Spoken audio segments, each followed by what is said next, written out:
역대하 1장. 다윗의 아들 솔로몬은 자신의 왕권을 탄탄한 기반 위에 올려놓았다. 또한 주 하나님께서 솔로몬과 함께 계셔서 그를 크게 높여주셨다. 어느 날 솔로몬은 온 이스라엘의 천부장과 백부장들과 재판관들과 지도자들과 각 가문의 족장들을 예루살렘으로 다 불러 모았다. 그런뒤 솔로몬은 그들을 다 거느리고 기브온에 있는 산당으로 올라갔다. 그곳에는 아직도 하나님의 종 모세가 광야에서 만들었던 하나님의 회막이 그대로 있었다. 하지만 하나님의 궤는 거기에 없었다. 다윗이 하나님의 궤를 얏여아림에서 옮겨 예루살렘의 장막을 치고 거기 모셔다 두었기 때문이다. 당시에 기브온의 성막 앞에는 훌의 손자이며 우리의 아들인 브살렐이 만든 번제단, 곧 청동제단이 놓여 있었다. 솔로몬은 은무리를 이끌고 나아가 성막 앞에 놓여있는 그 청동제단으로 올라가 1,000마리의 짐승을 잡아 주께 번제물로 바쳤다. 그날 밤 하나님께서 솔로몬에게 나타나셔서 말씀하셨다.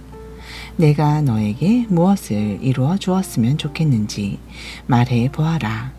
내가 다 들어주겠다. 솔로몬이 하나님께 대답했다. 주께서는 제 아버지 다윗에게 큰 은혜를 베풀어 주셨고 그 뒤를 이어 제가 왕위에 오르도록 해 주셨습니다. 나의 주 하나님, 이제 주께서 제 아버지 다윗에게 하셨던 약속을 그대로 이루어지게 해 주소서. 지금 주께서는 저를 세상의 티끌만큼이나 많은 이 백성들을 다스리는 왕으로 세워 주셨습니다. 그러니 제게 지혜와 지식을 주셔서 이 백성들을 올바르게 인도하게 하소서. 지혜와 지식 없이 누군들 이토록 많은 주의 백성들을 능히 잘 다스릴 수 있겠습니까? 그 말을 듣고 주께서 솔로몬에게 대답하셨다. 그것이 내 마음의 소원이더냐. 내가 재물이나 명예를 구하지 않고 또 내 원수들을 다 멸망시켜 달라거나 오래 살기를 구하지 않고 오직 내가 내게 맡긴 나의 백성들을 잘 다스릴 수 있도록 지혜와 지식을 구하는구나. 그러므로 내가 너에게 지혜와 지식뿐만 아니라 재물과 명예도 주겠다. 내 앞에 어떤 왕도 누리지 못했고 내 뒤에 어떤 왕도 누리지 못할 많은 재물과 큰 명예를 내가 누리게 될 것이다. 그 뒤 솔로몬 왕은 기브온 산당의 성막을 떠나서 예루살렘으로 돌아와 이스라엘을 본격적으로 다스리기 시작했다. 솔로몬 왕의 나라의 모든 전차와 기병을 불러 모으니 전차가 1,400대요 기병이 12,000명에 이르렀다. 왕은 그들을 전차 주둔지가 있는 성읍들에 고루 배치하고 또한 왕이 있는 예루살렘에도 나누어 배치하였다. 당시 솔로몬 왕궁에서는 금과 은이 돌처럼 흔했고 예루살렘에서는 백향목이 야산지대의 뽕나무처럼 많았다. 또 솔로몬의 말들은 이집트와 구해에서 수입되었는데 궁중의 무역상들이 값을 주고 그런 데서 말을 사들여 왔다. 또 그들은 이집트에서 전차 한 대당 은 600세겔, 말 한 필에 은 150세겔을 주고 이스라엘로 들여왔다. 그들은 이렇게 말과 전차를 들여와서는 헷 족속과 아람 족속의 왕들에게 되팔기도 했다. 장 솔로몬 왕이 주의 이름을 모실 성전을 짓고 또 자신을 위해 궁궐을 짓기로 마음을 굳혔다. 그래서 솔로몬은 짐을 나를 짐꾼 7만 명, 산에서 돌을 떠낼 채석군 8만 명, 그리고 작업을 감독할 감독관 3,600명을 뽑았다. 그런 다음 솔로몬은 두로왕 후람에게 사람을 보내어 이렇게 전달하게 했다. 왕께서는 일찍이 나의 아버지 다윗이 궁궐을 지을 때 백향목을 보내주었습니다.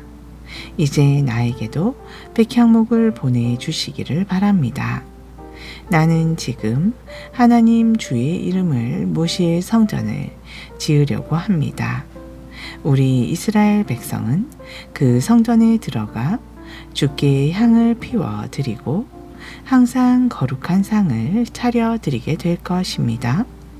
매일 아침과 저녁은 물론 안식일과 매월 초하루, 그리고 우리 주 하나님께서 정해 놓으신 절기 때마다 그 성전에서 주께 번제물을 드릴 것입니다. 이런 일은 우리 이스라엘 백성들이 언제까지나 지켜야 할 규례입니다. 우리 주 하나님께서는 세상의 다른 어떤 신들보다도 더 크신 분이기 때문에 내가 지을 성전도 더없이 큰 성전이 되어야 합니다. 사실 하늘과 그 하늘의 하늘마저도 우리 주 하나님께는 오히려 좁을 텐데 어느 누가 그분에게 맞는 성전을 지어드릴 수 있겠습니까? 하물며 내가 무엇이기에 그분께 맞는 성전을 지어드린다고 할 수 있겠습니까? 다만 우리 주 하나님 앞에서 향이나 피어 올릴 장소를 마련하고자 할 따름입니다. 그러므로 부탁드리오니 금과 은과 동과 철을 다룰 줄 알고 또 진홍색과 청색과 자주색 천을 짤 줄 알고 여러 가지 조각에도 능숙한 기술자를 한 사람 보내주십시오. 유다와 예루살렘에는 나의 아버지 다윗께서 이미 길러놓으신 기능공들이 많이 있으니 왕께서 보내주신 그 기술자가 이 사람들을 데리고 일할 것입니다. 또 레바논 산 중의 백향목과 전나무와 백담목도 보내주십시오. 그곳에는 벌목을 잘하는 사람들이 많은 줄로 압니다만 나의 일꾼들도 그곳으로 보내어 그들을 도와 함께 일하도록 조처하겠습니다. 되도록 목재를 많이 준비해 주십시오. 내가 지금 짓고자 하는 성전은 그 규모가 매우 크고 웅장하기 때문입니다. 나무를 베는 왕의 벌목꾼들에게는 내가 먹을 양식을 충분히 제공하겠습니다. 그들을 위해 밀 2만 고루와 보리 2만 고루와 포도 주 2만 밭과 기름 2만 밭을 모두 내가 대겠습니다. 두로왕 후람이 솔로몬에게 답신을 보내왔다. 주께서 그대를 왕으로 세우셔서 다스리게 하신 것을 보니 그분께서 자기 백성을 얼마나 사랑하고 계신지 잘 알 것 같습니다. 이어서 후람은 이렇게 썼다. 천지를 지으신 이스라엘의 하나님께 찬양을 드립니다. 다윗 왕에게 그대와 같이 유능하고 슬기로운 총명한 아들을 주셔서 이스라엘의 왕위를 있게 하셨으니 어찌 그분께 감사를 드리지 않을 수 있겠습니까? 그대가 그분께 성전을 지어드리고 또 자신의 궁궐도 짓기로 하셨다니 참으로 슬기로운 결정입니다. 이제 나는 그대의 요청에 따라 그 방면의 전문가인 후람이라는 유능한 기술자를 그대에게 보내드리도록 하겠습니다. 그의 어머니는 이스라엘의 단 지파 사람이며 아버지만 이곳 두로 사람입니다. 그는 금, 은, 청동, 철, 돌, 나무 등을 다루는데 아주 능숙한 사람입니다. 또 진홍색, 청색, 자주색 천을 짤 줄도 알고 못이나 가는 배도 능히 짤 수 있으며 게다가 온갖 종류의 조각에도 매우 능숙합니다. 그에게 어떤 일이든지 맡겨만 주시면 그가 알아서 척척 만들어낼 것입니다. 그 자를 보내드리오니 왕께서는 그로 하여금 그대의 기술자들과 그대의 아버지 다윗 왕의 기능공들과 함께 일하게 하십시오. 그리고 왕께서 약속하신 밀과 보리와 포도주와 기름은 나의 일꾼들에게 보내주시기를 바랍니다. 그러면 우리는 레바논 산중에서 나무를 베어 필요한 만큼 충분히 그대에게 보내드리겠습니다. 우리가 나무를 베어 뗏목으로 엮은 후에 바다에 띄워 욥바까지 내려 보내드릴 테니 거기서부터는 왕께서 나무를 받아 예루살렘으로 옮겨가도록 하십시오.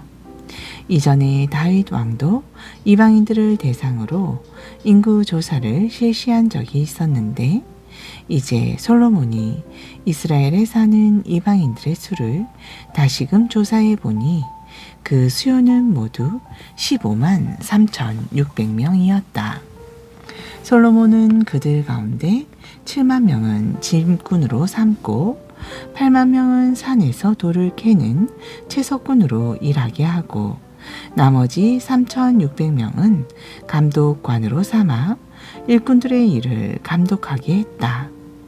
3장 마침내 솔로몬은 예루살렘의 모리아 산에 주의 성전을 짓기 시작했다.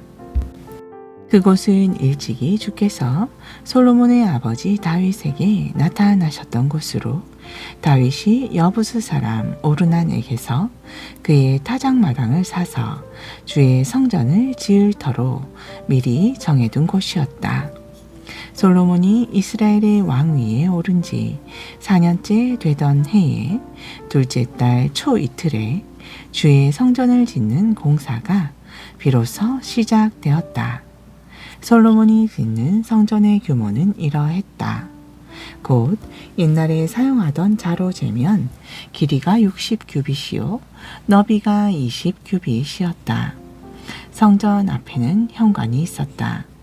현관의 너비는 성전의 너비에 맞춰 20규빗이었고 그 높이는 120규빗이었는데 현관의 안쪽 벽에는 순금을 입혔다.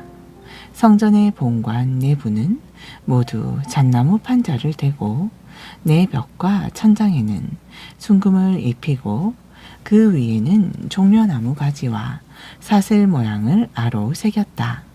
솔로몬은 또 본관 전체를 온갖 보석으로 아름답고 찬란하게 꾸몄다. 본관 장식에 사용한 금은 아라비아의 바르와임에서 들여온 최고품이었다. 이렇게 성전 본관의 내부는 석가래와 문지방과 벽과 문짝에 이르기까지 모두 금을 입혔다. 또 사방의 벽에는 그룹의 모양을 아로 새겼다. 솔로몬은 또 지성소를 지었는데 그 길이는 성전의 너비와 같이 20규빗이었고 너비도 20규빗이었다. 이 지성소의 내부도 모두 순금을 입혔는데 여기에 사용된 금은 무려 600달란트나 되었고 금으로 만든 못의 무게만도 50세겔이나 되었다. 그리고 모든 다락방의 벽과 천장에도 금을 입혔다. 또 지성소에는 좌우에 두 그룹의 형상을 만들고 거기에 금을 입혔다. 두 그룹의 날개 길이를 모두 합하면 20규빗이다. 왼쪽에 있는 그룹의 한쪽 날개의 길이는 5규빗으로 성전 벽에 닿았고 다른 한쪽의 날개의 길이 역시 5규빗으로 오른쪽 그룹의 날개에 닿았다. 오른쪽에 있는 그룹의 한쪽 날개의 길이는 5규빗으로 성전 벽에 닿았고 다른 한쪽의 날개의 길이 역시 5규빗으로 왼쪽 그룹의 날개에 닿았다. 이처럼 두 그룹은 좌우에 나란히 놓여 있는데 그 둘이 활짝 편 날개의 끝이 지성소의 한가운데에 맞닿았고 다른 날개의 끝은 각각 양편의 벽에 닿았다. 두 그룹이 펼친 날개의 길이는 모두 20규빗으로 두 그룹은 각각 두 발을 바닥에 대고 똑바로 서 있었고 얼굴은 성전 출입구 쪽을 바라보고 있었다. 솔로몬은 또 지성소와 성소 사이에 휘장을 쳤는데 그 휘장은 자주색, 청색, 진홍색의 실과 가는 모시로 잘랐고 그 위에 그룹들의 형상을 수놓아서 만들었다. 성전의 현관 앞에는 두 개의 청동 기둥을 만들어 세웠는데 그 높이가 각각 35규빗이었고 그 기둥들의 꼭대기에는 5규빗 높이의 기둥머리를 얹었다. 이 기둥머리도 사슬 모양을 만들어 두르고 청동으로 석류 모양 100개를 만들어 그 사슬에 달았다. 솔로몬은 이렇게 성전 입구에 좌우로 두 청동 기둥을 만들어 세웠는데 오른쪽 기둥은 야긴이라 부르고 왼쪽 기둥은 보아스라고 불렀다. 4장 솔로몬이 또 청동으로 큰 제단을 만들었는데 그 길이가 20규빗, 너비가 20규빗, 그리고 높이가 10규빗이었다. 또 청동을 거푸집에 부어서 거대한 몸통을 둥글게 만들었는데 그 모양이 바다와 같이 넓고 컸기 때문에 그것을 청동바다라고 불렀다. 그 청동바다는 직경이 10규빗, 높이가 5규빗, 그리고 둘레가 30규빗이었다. 그 물통의 가장자리 아래에는 매 1규빗 간격마다 빙 둘러서 두 줄로 황소 모양의 장식물을 만들었는데 이것은 물통을 부어서 만들 때 함께 부어 만든 것이었다. 또한 그 물통, 곧 청동바다는 청동으로 만든 12마리의 황소들이 등으로 떠받치고 있었다. 또 이 12마리의 황소들은 3마리씩 짝을 지어 셋은 북쪽을, 셋은 서쪽을, 셋은 남쪽을, 셋은 동쪽을 바라보고 서 있었고 그 황소들의 꼬리는 모두 안쪽에서 모아져 있었다. 이 물통의 두께는 보통 손바닥 폭만큼 두꺼웠고 가장자리가 백합꽃 모양의 잔처럼 바깥쪽을 향하여 둥글게 휘어져 있었다. 이 물통에는 3000밭의 물을 담을 수 있었다. 솔로몬은 또 씻을 물을 담을 수 있는 청동대야를 10개 만들어 청동바다의 오른쪽과 왼쪽에 각각 5개씩 놓아 두었다. 이 대야들은 번제물을 씻는 데 사용되었고 청동바다는 제사장들이 몸을 씻는 데 사용되었다. 솔로몬은 또 정해진 구격에 맞추어 금으로 등잔대 10개를 만들어 성전 본관 안에 두었는데 5개는 오른쪽에 두고 5개는 왼쪽에 두었다. 또 상 10개도 만들어 성전 본관 앞에 두었는데 좌우편에 각각 5개씩 놓고 또한 그 상에서 쓸 대접도 금으로 100개를 만들었다. 솔로몬은 또 제사장의 뜰과 큰 뜰을 만들고 큰 뜰에는 청동을 입힌 대문을 달았다. 또 바다 모양의 물통, 곧 청동바다는 성전 입구의 오른편, 곧 남동쪽 모퉁이에 두었다. 두로에서 온 탁월한 기술자 후람은 솥과 부삽과 대접을 만들었다.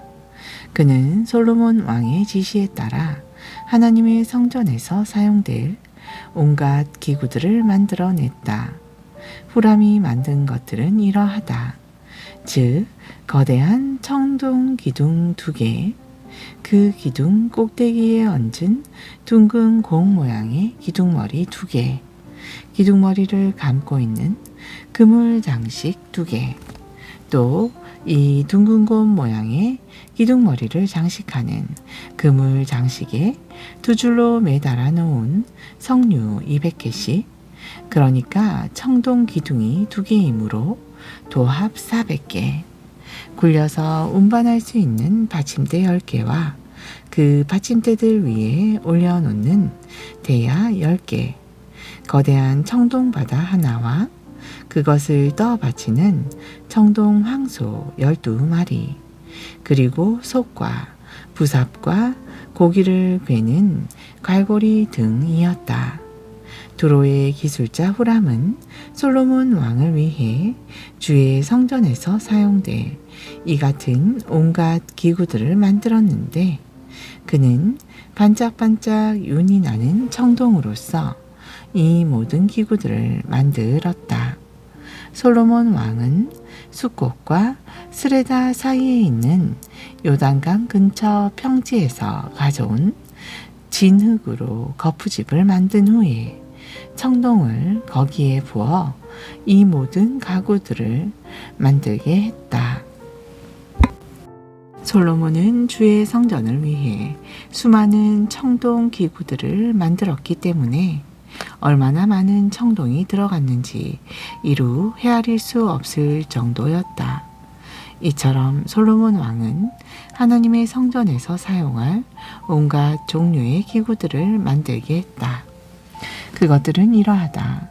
순금 제단, 음식을 차려놓을 상, 정해진 규정에 따라 지성소 앞에서 불을 밝힐 순금 등대와 그 등잔들, 순금으로 만든 꽃 모양의 장식들과 등잔과 심지를 다듬는 가위, 순금으로 만든 부집게, 주발, 숟가락, 그리고 번제단의 숯불을 옮기는 부삽과 금을 입힌 맨 안쪽에 지성소 문과 성전 본관으로 들어가는 문 등이다.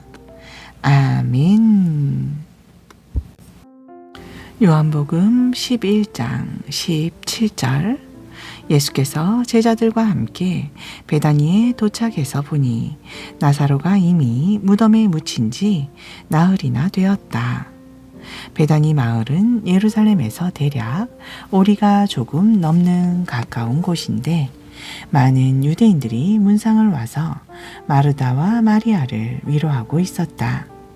예수께서 오신다는 기별을 듣고 마르다가 마중을 나왔다. 마리아는 집에 있었다. 마르다가 예수께 말했다.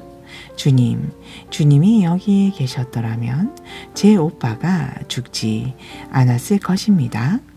그러나 지금도 늦지 않았습니다. 이제라도 주님이 구하시기만 하면 하나님께서 다 이루어 주실 줄 압니다. 예수께서 말씀하셨다. 마르다야, 내 오빠가 다시 살아날 것이다. 마르다가 예수께 대답했다. 예, 그렇습니다. 마지막 날 부활할 때 제 오빠가 다시 살아날 것이라는 사실은 저도 압니다. 예수께서 마르다에게 말씀하셨다. 나는 부활이요 생명이다. 나를 믿는 자는 죽어도 죽지 않고 살 것이다. 또 살아서 나를 믿는 사람은 영원히 죽지 않을 것이다. 내가 이것을 믿느냐? 마르다가 예수께 대답했다. 예, 주님, 저는 주님이 이 세상에 오신 하나님의 아들 그리스도이심을 믿습니다. 마르다는 이 말을 마치고 돌아가 동생 마리아를 불러 말했다. 주님이 오셔서 너를 찾고 계신다. 마리아는 즉시 자리에서 일어나 예수께 갔다.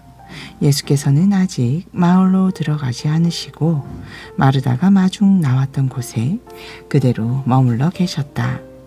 집에서 마리아를 위로하고 있던 유대인들은 마리아가 급히 나가는 것을 보고는 그녀가 울기 위해 오빠 나사로의 무덤으로 가는 줄을 알고 함께 따라 나섰다. 마리아는 예수께서 계시는 곳에 이르러 그분을 보고는 예수의 발 앞에 엎드려 말했다. 주님, 주께서 여기 계셨더라면 제 오빠가 죽지 않았을 것입니다. 예수께서는 마리아가 우는 것과 또 함께 따라온 유대인들도 우는 것을 보시고는 심히 마음 아파하셨다. 예수께서 그들에게 물으셨다. 나사로를 어디에 두었소? 그들이 대답했다. 주님, 와서 보십시오. 그때 예수께서는 눈물을 흘리고 계셨다. 그러자 유대인들이 수군거렸다. 저것 좀 보시오. 저분이 나사로를 무척 아끼고 사랑했던 모양이요. 그러나 그들 가운데 어떤 이들은 빈정거렸다. 맹인의 눈도 뜨게 한다는 사람이 나사로를 죽지 않게 하실 수는 없었단 말인가. 예수께서는 심통한 마음으로 나사로의 무덤으로 가셨다.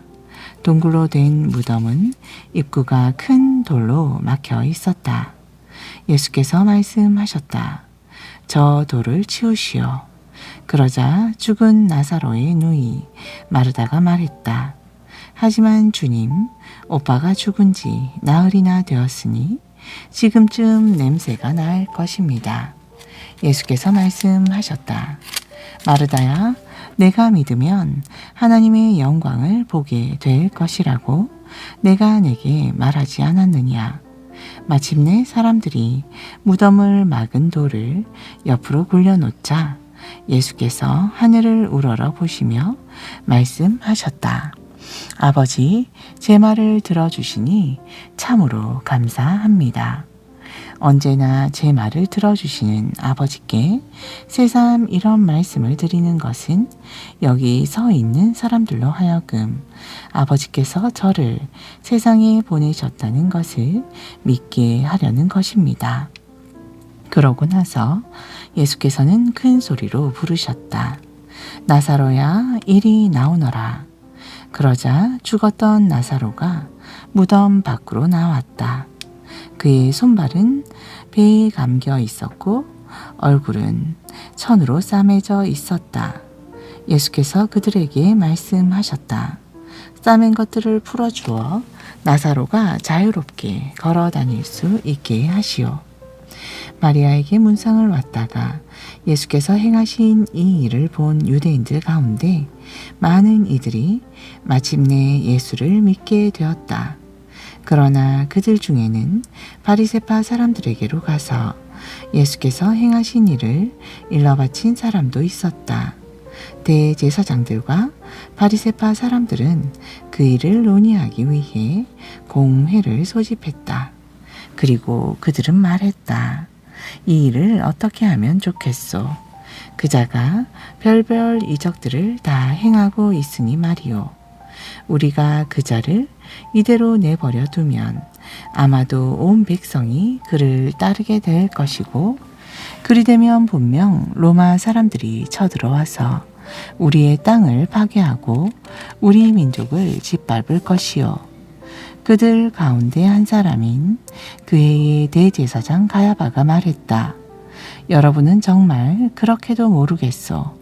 백성들을 위해 이 한 사람을 죽게 해서 민족 전체를 망하게 하지 않는 것이 정녕 여러분에게 유익이 되는 줄을 알지 못하는 것이요. 이 말은 가야바가 제 멋대로 하는 말이 아니었다. 그 해의 대제사장으로는 가야바는 예수께서 온 백성을 위해 죽게 될 것임을 예언한 것이다. 즉 예수께서는 유대 민족을 위해서뿐 아니라 흩어져 있는 하나님의 자녀들을 위해 그들 모두를 한데 모아 하나가 되게 하기 위해서 죽으실 것임을 예언한 것이다. 그때부터 유대 지도자들은 예수를 죽일 음모를 본격적으로 꾸미기 시작했다.